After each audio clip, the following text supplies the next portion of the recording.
What's happening, financial coaches? It's Pete here. I want to answer a question that a commenter came up with here, photography by. And it's an interesting question. I totally forgot I even said this because I recorded this video a couple years ago when I was explaining what I got on the AFC certification test and why I did it. But I forgot I mentioned in that video that I intentionally missed two questions or got them wrong, or actually technically left them blank on the test.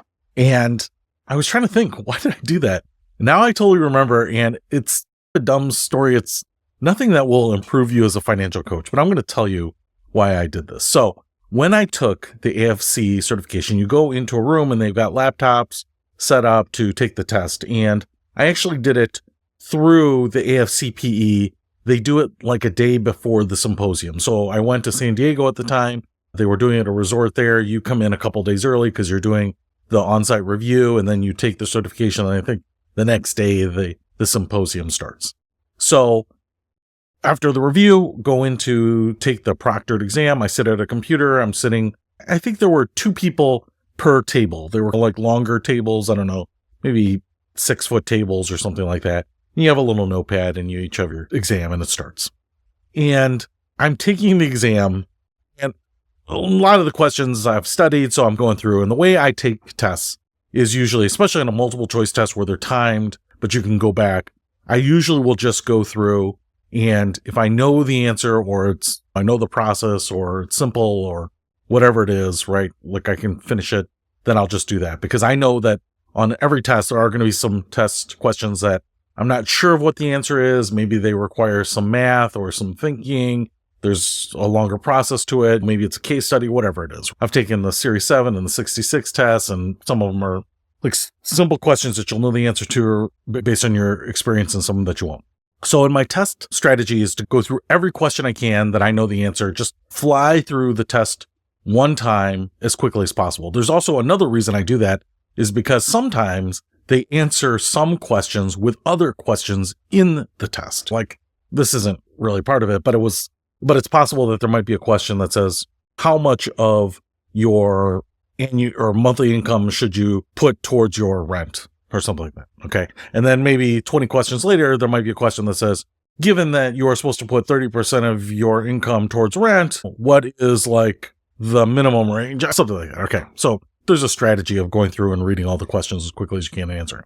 And especially because your first instinct on questions or answers are supposed to be the right one. So you go through, and I don't know what that does, is it probably answers 60% of the questions.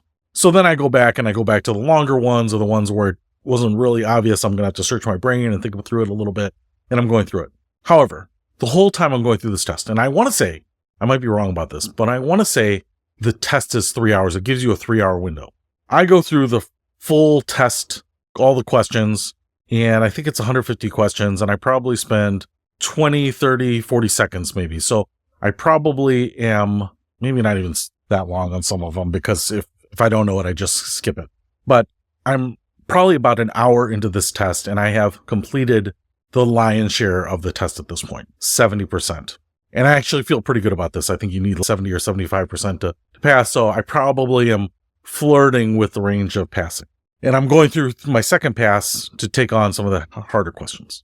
Now, what I want to let you in on is the reason is I have someone taking the test next to me, and they read the questions out loud as they are taking them. Every single one of them. Not like in a speaking voice, but almost in the worst way possible, where it's audible and understandable, but in a whispered, spoken way. So it would be like this. So why did you intentionally miss 2 questions? So like that, where I could hear every question, every word clearly, but the people at the table next to us could not. They had ideal testing conditions. Now, I will say, if you take some tests at proctored computer labs, when I have gone there, all the ones that are established permanent labs, they always have had earmuffs at those testing stations as well. So if people are writing or breathing heavily, you can put your earmuffs on and really block all that out. They did not have that there. That's an impromptu or temporary laboratory.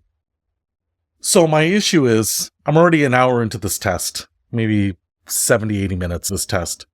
And I have heard every question repeated now, and it's starting to annoy me. And I'm trying to go through and give the thorough, correct answer to a bunch of other questions. I can't remember how many questions in total I missed. I think I missed 8 total questions, right? So I get to the final part of the test, and now I'm probably like an hour and a half into it. I did finish quite a bit early, but I just can't take it anymore. I've got 2 more questions that are blank. The 2 left that I haven't. I am pretty sure that my first pass probably got me right around somewhere in that passing range. I am pretty sure that I have answered a good deal of these other questions correctly because now I remember the formula, or I was working through the math that they're giving to you. And so at this point, I'm actually confident I passed the test. I don't know by exactly how much, but the real reason I skipped those 2 last questions or intentionally answered them wrong, which was meaning I left them blank, was I just could not take any more of the testing situation. Now, I probably could have gone up to the proctor and been like, listen, someone's talking, can't hear myself. I probably just need to be taking the test on their own, and they probably would have moved me.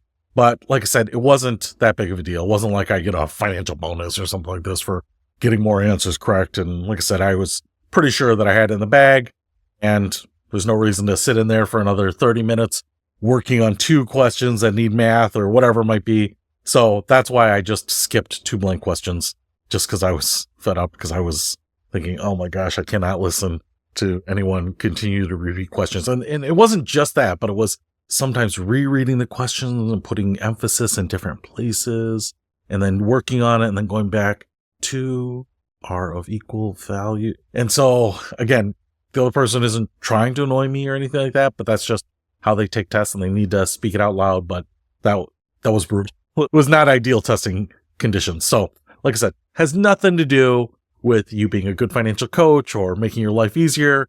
But I think you'll have more consistent test environment if you go to one of your local testing places that just administer tests for all different organizations. But when I did this one that was on site, a temporary makeshift testing environment, that was the reason I got 2 questions, left 2 questions intentionally blank.